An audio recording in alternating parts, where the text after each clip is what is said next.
kujiangalia jinsi tulivyo katika kioo, na kioo nzuri inayomulika ni neno la Mungu.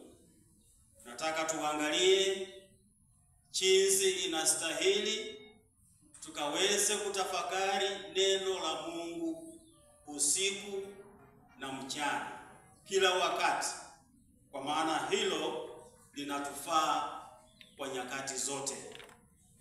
Hamuna hali yeyote ambayo neno la Mungu haliwezi kuwa silaha, na ndio sababu wakati huu tumesomewa masomo haya mawili, Waebrania 13 kifungu cha 5 na cha 6, kinachosema wazi tuweze kuwa wale ambao tunatosheka na kile Mungu ametupa, na ndio sababu hiyo atatupa vingi zaidi. Na Zaburi 1 kifungu cha 1 hadi 6, vifungu vinavyozungumzia mambo makubwa. Have pleasure in the Lord. Tafakari sheria ya Mungu kila wakati. Delight in the Lord, because he is the source of our pleasure. Tafakari neno la Mungu, kwa maana hiyo ndiyo chemichemi ya yale ambayo tunahitaji nyakati zote. Na ndio sababu mwandishi wa Zaburi 1 akaleta contrast ya hao watu wawili. Mtu mmoja aliye mtu wa haki, mtu mwingine asiye mtu wa haki. Na akasema wazi katika hali hiyo unawaona katika msimamo wao. Mtu wa Mungu, the righteous person, is stable and firm. Mtu yule ambaye anafanya haki ana msimamo, ana mwelekeo. Mtu asiyefanya yale ambayo ni mema hana mwelekeo. Ni sawa vile saizi tunavuna mahindi. Tutaweza kuanika vile Pastor Janet alisema. Inapokauka unaenda nje na vyombo viwili. Chombo kimoja chini, kingine umeshikilia mkono lakini juu. Kwa sababu gani? Ungependa utofautishe kati ya mahindi mazuri na ule uchafu ulioambatana na yale mahindi. Na utakapofanya hivyo, mahindi itakuwa nzuri. Hata ukienda kushaka itatoka unga mzuri. Sikavyojango kwa nabasari. Kwa maana, na hiyo ni rahisi. Na kitu kinaitwa upepo nayo inakusaidia. Wakati mwingine sisi tukiwa wadogo, yaani alikuwa anakufunza ya kwamba unapofanya hivyo hata pika mrusi. Wengine mlifunzwa hivyo? Pika mrusi. Yaani kusema baridi kuja, mimi ningependa niwe na mahindi. Lakini nisaidie uchafu ifanye nini? Utoke. Mrusi. Hiyo picha. Ninyi mnajua mrusi? Mrusi inaelekewa vizuri hata kufika Wizoli. Hiyo sayansi mimi sielewi, kwa maana sijui misingi yake, lakini inafanyika. Na kisha baadaye unakuwa na mahindi yako masafi, na kisha unaenda kufanyia vile ilivyo. Hivyo Biblia naye inatufananisha sisi ya kwamba kama ufanyiliwa haki, unafananisha na yule mkuchi, unafananishwa na ile chafu ile ambayo upepo ni rahisi kupepa, lakini vyakula vyenyewe vizuri visafi havipepi kamwe. The righteous person, mtu wa haki. Nina maneno 5 ambayo ningependa uyaone ya mtu wa haki. The righteous person. The righteous person ana kitu cha kwanza, avoids the wicked. Avoids the wicked. Mtu wa haki anaepuka na wale ambao sio wa haki. Kwa maana unapoenda nao utafananishwa nao. Mwanafilosofia mmoja akasema, nionyeshe marafiki zako na nitakwambia wewe ni nani. Kwa sababu ya wale ambao unatembea nao mnafanana. Na mwanafilosofia mwingine wa Luhyaland akasema, ndege wale ambao wanafanana mabawa wanaburuka pamoja. Amen. Hayo maneno ambayo yanafanya hivyo, ya kwamba mtu wa haki anaepuka na wasio haki. Kwa maana wasio haki atakuja akwambie nikutekue, na kweli atakutekua. Na hujui anapokutekua una mambo mawili. Cha kwanza utaanguka, na cha pili utafuatana na yale ambayo anasema, kwa maana amekutekua. So mtu wa haki anaepuka na wasio wa haki. Avoids the wicked. How? Three things.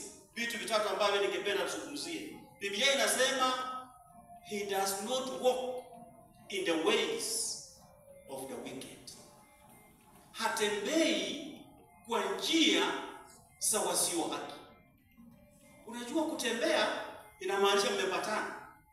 Amosi 3 kifungu cha 3 kitasema, wawili hawezi kutembea pamoja kama hawana mapatano. Mpaka wawe wana ambao wanasikilizana.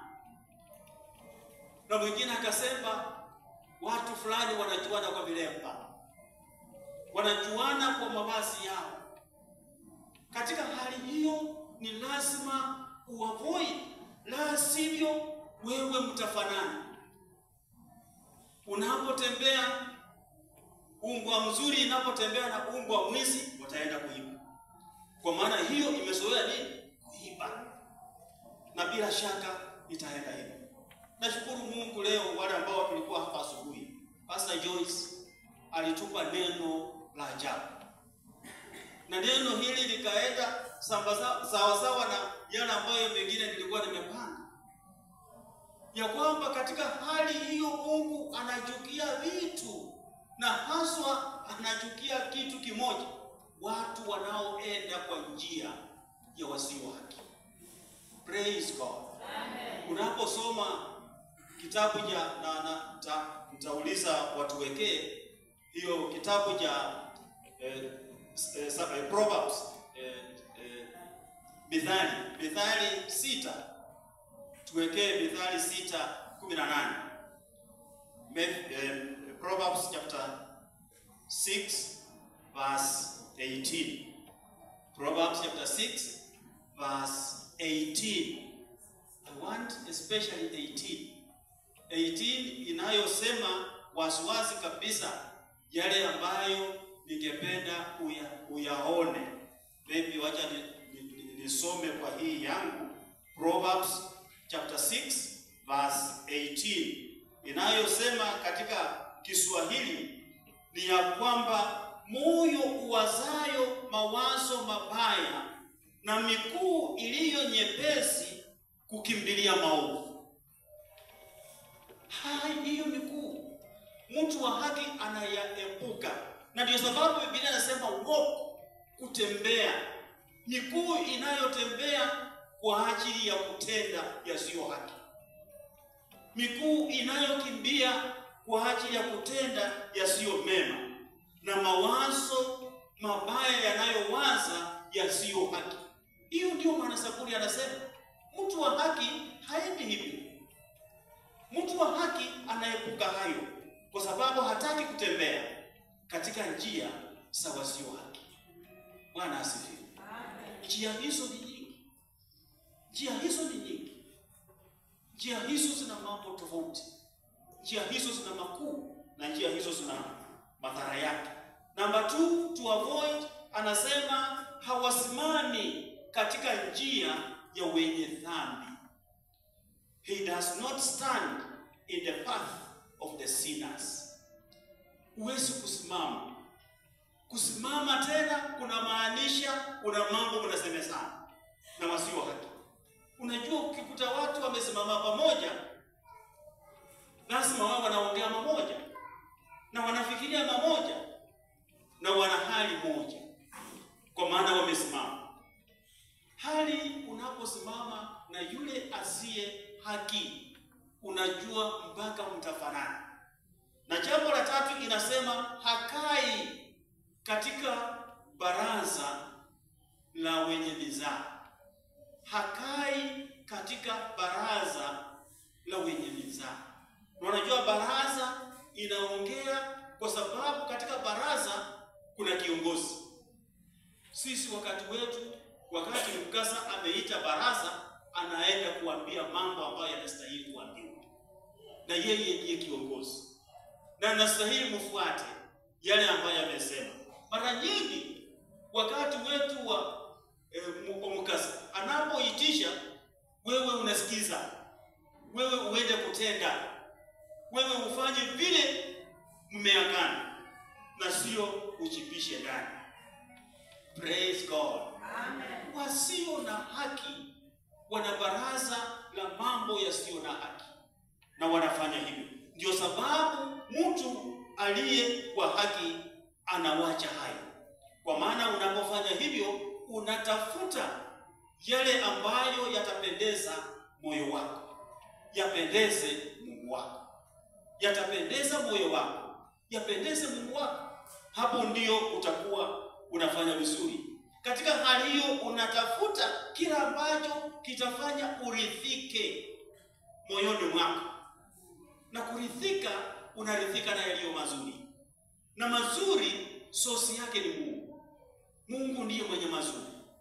Huwezi kwenda kwa shetani utafute mazuri, kwa maana yeye ana udanganyifu mwingi. Yeye ana mambo yale ambayo si mema. Na kwa hivyo number 1 vile nimesema, you avoid the wicked. Number 2, wewe unatafakari sheria ya Mungu. Unatafakari sheria ya Mungu. You delight in the law of the Lord. So as you avoid the wicked, you turn and delight in the law of the Lord. Unapoachana na wale ambao wasio na haki, unatafakari kwa sheria ya Mungu. Na sheria ya Mungu ina mambo matatu. Jambo la kwanza, hiyo ndiyo source ya mambo ya furaha. Hiyo ndiyo source. It is the source of the joy that we need in our lives.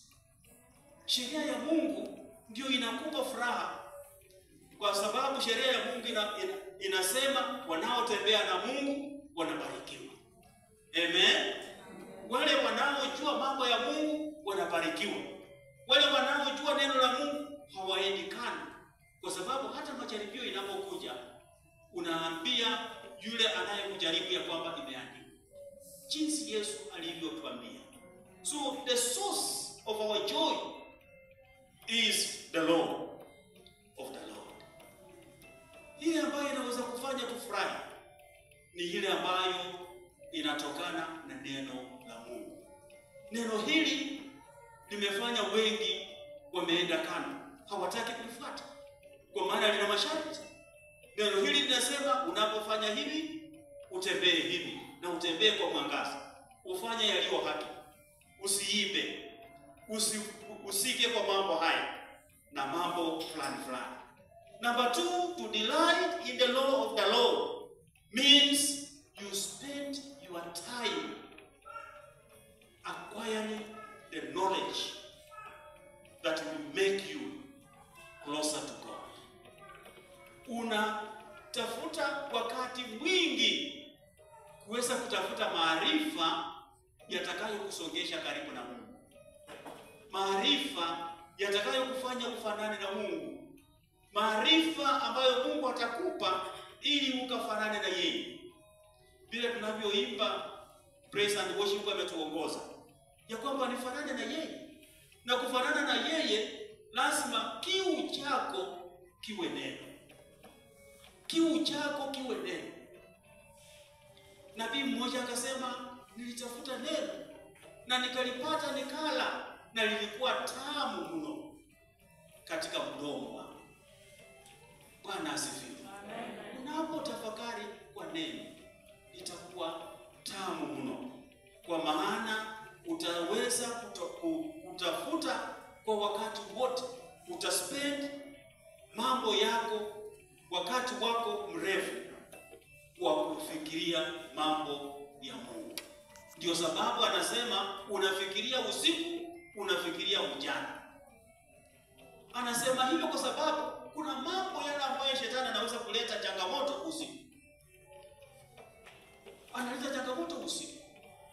Na wacha niwaambie yale ambayo nilikuwa nasikia hata kwa nyanya yangu. Mimi na experience na nyanya kwa sababu mambo mengi alikuwa anazungumza wazi. Nyanya wakati mwingine alikuwa anasema ugonjwa yake inakuja wakati gani? Wa usiku. Na inapokuja yeye mwenyewe anaiona, anasema yangu imeingia. Sijui leo kama nitalala. Hata sunguka kwa usiku kwa sababu ameikaribisha kwa mawazo. Na unajua mambo haya nilipokuwa mkubwa niliona nyanya alikuwa anayaweka kwa mawazo. Na kitu unapokiweka kwa mawazo na ukifikiria mimi usiku nitakuwa na shida, utakuwa na shida. Siku moja nikamwambia, sisi tukiwa watoto, nyanya amekutuma kwa mjomba. Na unaenda, tumewahi kuona hiyo kisiki tu hapo kimekuwa hapo, tunatembea tunakaa ndani, tunakaa juu yake. Kisiki. Lakini usiku huo unakiweka kwa mawazo ya kwamba ni mchawi. Na cha ajabu unapoinama kinainama.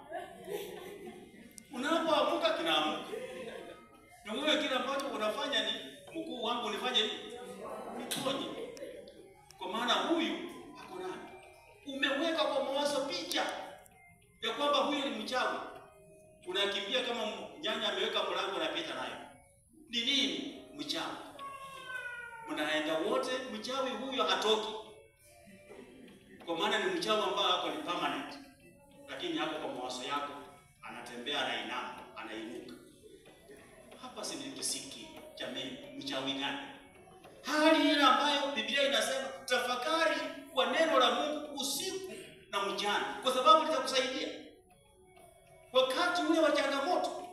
Ukiinama linainama na wewe, ukiwa na shida linakuwa na wewe. Tafakari kwa hilo, kwa maana ni silaha ya kutosha.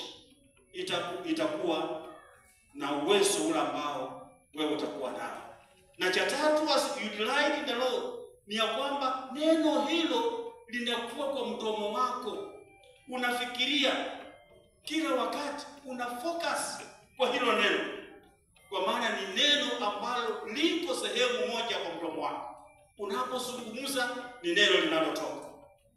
Vile Zaburi 19 kifungu cha 14 kinavyosema, mawazo ya moyo wangu na maneno ya mdomo wangu ikubalike mbele ya Mungu. Itakubalika hivyo tu kama wewe utafakari kwa neno la Mungu usiku, neno la Mungu mchana. Litakuwa sehemu moja na wewe. And once it begins to be part of you, you will always delight in the law of the Lord. Praise God. Mungu ni mwema, kwa maana unapofikiria hivyo, Mungu atakuwezesha kuweza kufikiria pamoja na yeye. Jambo la tatu ambalo ni wazi unapofikiria mambo ya kuwaza mambo ya Mungu, Zaburi 1 kifungu cha 1 mpaka 6, ni ya kwamba it promotes the culture of deep devotion on God's word. It promotes the culture of deep devotion on God's word. Wewe unapofikiria na kuwaza mambo ya Mungu, when you want to find pleasure in God, una promote, unainua, unajenga culture nzuri ya kuweza kuabudu Mungu kila dakika. Unajua culture hii inafanya mpaka wewe uendelee kustudy. Unajua ni vizuri watu wa Mungu kusoma neno la Mungu kila wakati. Tufanye Bible study kila wakati. Psalm 1 verses 1 to 6 inasema tukaweze kuwa wale ambao tunaweza kupromote ile culture nzuri, ili devotion yetu, ibada yetu ndani yetu ikaweze kuwa ile ambayo inafaa na kujaa neno la Mungu, itakuwa bora. Unapofanya hivyo, Biblia inasema unaruhusu utajiri wa Mungu kupitia kwa neno lako, neno la Mungu kukaa ndani yako kwa utajiri mkuu. You allow the richness of the word to live in you. Unaruhusu utajiri wa neno la Mungu unakaa ndani. Na unajua unapokuwa na huo utajiri wa Mungu, una chochote cha kununua. Wewe una chochote cha kupakeni. Ibilisi hana nafasi. Uko na pakeni power kwa sababu utajiri wa neno la Mungu uko ndani yako. Na hiyo inakuwa mema. Na jambo nalo malizika kwa hiyo ni ya kwamba unapo promote that culture, unakuwa ukiongozwa na neno kila wakati. Neno la Mungu linakuwa taa ya miguu yako. Na una uwezo wa kuona mahali unatembea. Una uwezo wa kuona mahali unaenda. Una uwezo wa kuona kila ambacho unafanya. Na ndio sababu itakukai. Hata ikija kwa mambo yale ambayo ni ya kanisa, kama yale ambayo tumezungumzia hapa, kama mambo ya vipawa, unajua sisi kama wakweka, kipawa ni sehemu moja ya mimi, ya kuonyesha mimi ni mshirika wa Friends Church Kukuna. Kipawa ni sehemu moja ya kuonyesha mimi na uzao wangu, 2 members wa Kukuna Friends Church. Unajua katika hali yote ni ya kwamba Mungu ananiruhusu niweze kushiriki naye kwa tithe, kwa fungu la 10. Na hiyo ni command niweze kufuata ili nibarikiwe. Niweze kuruhusu baraka kwangu. Why? Because you want to promote that culture of deep devotion of God's word in you. Praise God. Amen. Mambo haya yanakufanya mpaka usonge karibu na Mungu. Uweze kuwa yule ambaye umeepuka na njia sawasawa haki. Na number 4, kando na kuavoid the wicked and delighting in the Lord and promoting that culture of deep devotion, number 4, you become fruitful in all seasons. Unakuwa yule ambaye una uwezo wa kuzaa matunda nyakati zote. Unajua mwandishi wa Zaburi moja akasema anafananishwa na mti uliopandwa kando na maji. Maji ambayo hayakosi kwa ule mto. Na maji haya yanafanya mti huu ukaweze kuzaa matunda wakati wote. So wewe ni yule ambaye umekaa karibu na Yesu. Yeye anasema kaa ndani yangu na mimi nikae ndani yenu. Kama vile the branch haiwezi kuzaa matunda kama haiko kwa mti. Na Yesu ndiye mti wetu. Ukinaposoma kitabu cha Yohana, John chapter 15 verse 4, unaenda vizuri. Unafananishwa na mti ule ambao umesimama kando na maji, mizizi yake inafuta maji yaliyo na nguvu ya kuwezesha mti huu uzae matunda yake. Unafananishwa na mtu yule ambaye ameamini Mungu kwa hali zote. Wakati wako tu usome kitabu cha Yeremia 17 kifungu cha 7 na 8. Yeremia 17 kifungu cha 7 na 8. Wewe unakuwa kama yule mtu ambaye ameamini, ametrust Mungu, si mwanadamu. Kule mbele kifungu cha 5 mpaka 6 kinazungumzia mambo ya mwanadamu. Mwanadamu ambaye akianguka na wewe unaanguka, kwa maana umeamini ndani yake. And number 5, kando na hayo, ni ya kwamba mtu ambaye ni mwenye haki anaendelea kuwa na elimu ya Mungu. You continue in the knowledge of God. you continue in the knowledge of God. Na hii iko na sehemu mbili. Cha kwanza ni ya kwamba unamuelewa Mungu. Mungu ni nani? Mungu anayesema mimi ni Jehova Jireh, ya kwamba ninaweza kupeana kila ambacho nahitaji. Ndio Paulo akasema mimi nayaweza yote kupitia kwa yeye anayenitia nguvu. Praise God. Unamuelewa Mungu. Unamuelewa Mungu ni nani? Unapopatwa na jangwa, unajua atakimbilia kwako, kwa sababu yeye ndiyo kimbilio chako. Ndio naona Waebrania vile tulisoma, akasema nitasema Mungu ni kimbilio changu, nitamhofu nani? Na mwanadamu atanitenda nini? Kwa maana nina yule ambaye ana vyote. Praise God. Kwa hivyo katika hali hiyo, wewe unaye fahamu kubwa ya Mungu wako. Na jambo la pili, yeye ana ufahamu kubwa wa wewe, anakujua. Ndio naona Zaburi hii inasema he watches over the righteous. He watches over you. Wewe unapotoka anajua kutoka kwako, unapoingia anajua kuingia kwako. Kwa maana wewe unaambatana na yeye. Praise God. Amen. Yes, anawajua. Sawa na vile wewe unaweza kuwa mchungaji wa kondoo. Unapoenda kuchunga kondoo, unasiangalia. Adui mahali anatokea unaelewa. Mahali kuna nyasi unaelewa. Mahali kuna mambo ya shaka unaelewa. Na ndio sababu yeye kama mchungaji wetu aliye mwema anatuelewa. And that is why he watches over us. Na anasema tena ya kwamba he listens to hear from the righteous. Yeye anasikiza ili asikie mwenye haki anasema nini. Unajua unapotembea na Mungu, unaponena anasikia.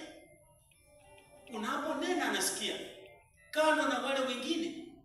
Wengine Biblia inasema wanaponena, wanapoomba ni sawa na kelele. Ni sawa na kelele kwake. Lakini wewe ambaye unaambatana na Yesu, unaambatana na Mungu, unaponena anasikia na anaona ni sauti iliyo nzuri inayonena. Ndio sababu tunaomba na kusema ile sadaka ambayo hata unatoa inanuka manukato. Manukato yaliyo mema, kwa sababu mnaelewana. Praise God. Amen. Katika hali yote, wewe familia yako inapendezwa na Mungu. Wewe katika hali yako Mungu anayejua. Na ndio sababu anasema unapolia nitasikia. Unaponena nitasikia, kwa maana ninakuelewa. Yeye katika hali hiyo anapokuwa na knowledge ya unapokuwa na knowledge ya Mungu, yeye anakuelewa, kwa sababu he will always order your steps. He will always order the steps of the righteous. Yeye anaelekeza mapito ya walio haki. Ili Biblia inasema mahali pengine ya kwamba hata ninapopita katika mvuli wa mauti, sitafanya nini? Sitaogopa. Kwa maana fimbo yake na koko yake vinanilinda, vinaniongoza. Ninapita katikati ya mambo yaliyo mazito. Kuna adui ambaye ameleta mpaka nafikiria nitamezwa, lakini Mungu anasema umezwe. Yale ambayo unapitia unasema leo mimi ugonjwa huu nitafanya nini? Mungu anakuponya. Amen. Leo unasema leo mtoto wangu atakuwa vipi, anaenda kukalia mtihani. Na Mungu ambaye wewe unamjua na yeye anakujua, na amefanya mtoto ameweka bidii, bila shaka anampa ufanisi. Na ndio sababu angependa kwa kanisa hili tusherekee. Amen. Hata wale ambao wanaenda kukalia mtihani yao, kwa kanisa hili tukaweze kusherekea. Because he orders their steps. Yeye anaongoza mapito yao. Mnakumbuka wale mnasoma Biblia, na nataka tu ukiwa na nafasi usome Danieli. Danieli sura ya 3. Uanze tu kifungu cha 11 mpaka 25 wakati wako. Danieli 3 kifungu cha 11 mpaka kifungu kifungu cha 25 kinasimulia wale ambao wanajua Mungu, walimjua wakamfahamu, wakamweka mbele Meshaki, Shadraka na Abednego. Lakini adui akainuka na kupitia kwa mfalme, kwa sababu hawa wamemweka maneno, akaoda ya kwamba moto ichemshwe mara 7. Ichemshwe mara 7 na hao watatu wawekwe ndani. Na kweli walifanya hivyo kwa kutii amri ya mfalme. During your time usome tu sura ya 3 kifungu cha 11 kuendelea mpaka 25. Lakini katika hali hiyo Mungu naye ni nani? Yeye anayekukinga hata kwa yale ambayo wanaona leo hapa akipita, utaona. Lakini Mungu akawalinda.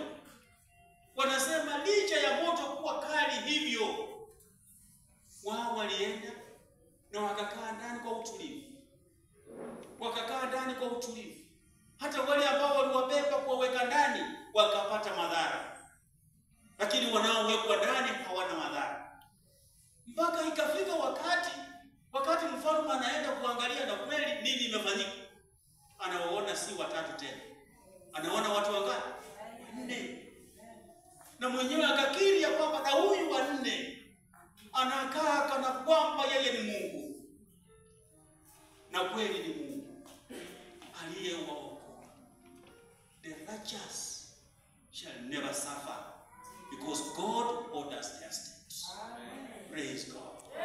Yeye anawajua wale ambao ni wenye haki, wanaomjua kwa haki, wanaomfanyia kwa haki, wanaomtolea kwa haki, wanaohudumu kwa sababu ni Mungu aliyewapa mwito huu. Hawawezi kuadhirika. Unaweza kuwa na mambo yamekukumba, lilia Mungu wako na ujue mimi na uhusiano wa Mungu wangu uko vipi. Uhusiano wako na Mungu unapokuwa katika hali nzuri, hata katika hali ya mazito, yeye anafanya kuwa rahisi. Hata wakati wa mateso, yeye anakeuza na kuwa furaha. Hata wakati wa kilio, yeye anakeuza na kuwa kicheko. Kwa maana katika hali hiyo angependa mambo yote yaendelee. Praise God. Amen. But the wicked, nataka nisumuze maneno mawili tu ya the wicked. The wicked, Biblia inasema wanafuata njia sio haki, njia ambazo si haki. Wanafuata maagizo ya wale ambao ni wa mzaha, maagizo ya wale ambao ni wa mzaha, na wanatembea kwa njia zile ambazo hazipendezi Mungu. Lazima uangalie njia zangu zinampendeza Mungu. Kwa maana hapa tuna contrast ya watu wawili peke yake, yule ambaye ni wa haki na yule ambaye si wa haki. Na hii ni yetu sisi wote tuweze kutafakari. Wale ambao wana uhusiano na wale ambao ni watenda dhambi wana hali hii. Namba 2, wao wanafikiria tu mambo ya dunia. Wanafikiria mambo ya dunia. Wanafikiria mambo ya kidunia. The wicked wanafikiria mambo ya kidunia. Hawezi kulala kama hajatenda kosa, hajafanya mtu audhike. Hawezi kufurahi, atacheka wakati wengine wanalia. Anataka kuwafinyilia wengine. Mimi hii nikizungumza nakumbuka wakati mmoja tulikuwa na one of our pastors in Nairobi. One of our pastors, it was many years.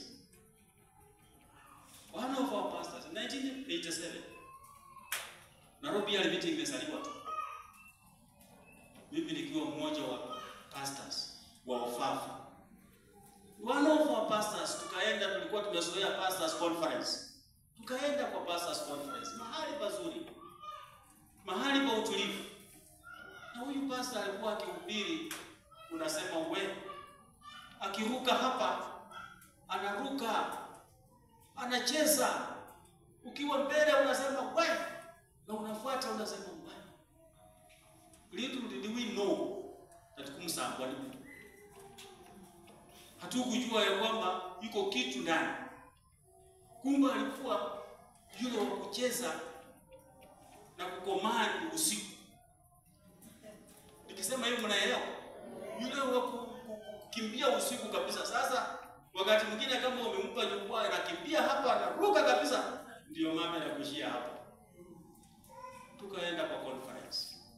Lakini ambacho kiko ndani unajua ikifika tu mtu mwingine akasema kama chokoo ukiiva usiive chokoo. Tuipe chokoo wa mtu uende ufunikie. Ikifika wakati wa kuwika utawika. Unasema mimi natafuta chokoo yangu kumbe yuko hapa. Sasa tukaenda kwa conference. Ni miaka hata pasa huyo sijui wakati huo wako wapi. Masaa ikafika chokoo akawika. Kaona tu mtu yule ambaye alikuwa amekaa karibu anasema tu nilisikia tu mtu ananguruma tu ni kama simba. Akawika safari 3 akasema na ngoja nini? Mlango ikafunguliwa. Na akatoka mbio. Lakini masaa ikafika akafanya nini? Kama ametulia. Tena anarudi kama amekuombeshia kabisa. Pasa ni nini? Nilikuwa nimeenda kuomba. Nilikuwa nimeenda kufanya nini? Hayo maombi siwezi kujua. Lakini ilikuwa hivyo. Hii ndio nasema mambo ya watu wa dunia. Anafikiria na kuwaza kama dunia vile inavyowaza. Tufikirie. Wapendwa, hakuna wakati umeisha. Lazima tufikirie vile tulivyo. Utapatikana upande gani? Upande wa righteous and the wicked. And remember, Biblia inasema waziwazi ya kwamba Mungu anajua njia za wenye haki. Lakini njia za wasio haki zitapotea. Mungu atusaidie ili njia zetu zijulikane na uweze kuwa na uhusiano mwema na Mungu wako. Na Mungu awabariki.